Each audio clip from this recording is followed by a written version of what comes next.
ছেলেটা পুল শট মারছে, দেখো একটু কীভাবে মারছে, কি ভুল করছে সেটা দেখবে, পরে ওকে আমি ওটা ঠিক করে দেবো। তোকে দেখিয়ে দিলে সে হয়তো বুঝে যাবে সে অনেকগুলো ভুল করছে, সেই ভুলগুলো একটু দেখবে।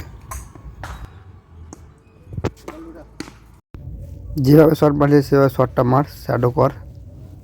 হ্যাঁ, এখানে তোর ভুল কী হচ্ছে সেটা আমি দেখিয়ে দিচ্ছি, একবার দেখে নে। প্রথমে তুই বডি ওয়েটটা তোর পিছনে চলে যাচ্ছে, বডি ওয়েট পিছনে যাওয়ার জন্য তোর পাটা ঠিকঠাক যাচ্ছে না।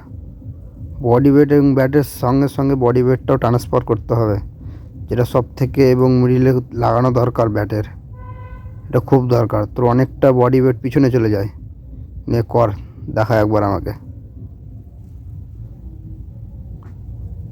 ভালো ভালো, খুব ভালো,